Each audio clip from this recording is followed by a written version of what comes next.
যারা বেনামাজি ওরা কত খারাপ দেখবেন। এক, যারা বেনামাজি, যারা সালাত আদায় করে না, ওদের জানাজা নাই। ওদের কি নাই? জানাজা নাই। জানাজা বললে কি হবে? জানাজা বললে টাটকা গুনাহ হবে। বলে কি হুজুর জানাজা পড়লে নেকি হয়? এক কেরাত মাটি দিলে হয় 2 কেরাত, মাটি আর জানাজা মিলে 2 কেরাত নেকি হয়, 2 উহুদ পাহাড়ের সমান। আর এ বলছে জানাজা পড়লে গুনাহ হয়। যে আপনি যদি বেনামাজির জানাজা পড়েন তো গুনাহ হবে। জানাজা একটা দোয়া না? জানাজা দোয়া না? দোয়া আছে। আচ্ছা বলেন তো, আমাদের দোয়া আল্লাহ বেশি কবুল করবে না রাসূলেরটা বেশি কবুল করবে? রাসূলের দোয়া।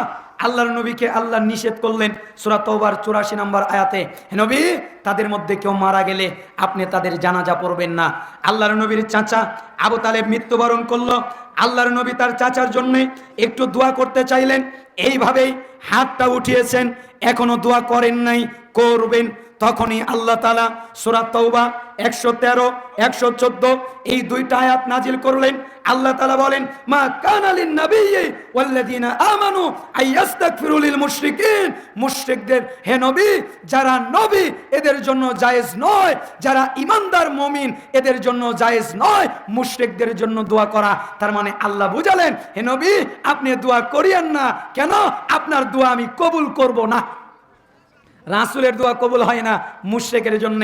আল্লাহর নবী তার মায়ের জন্য মায়ের কবরের সামনে কাঁদলেন, সাহাবীদেরকে কাঁদালেন, দোয়া করার জন্য অনুমতি চাইলেন।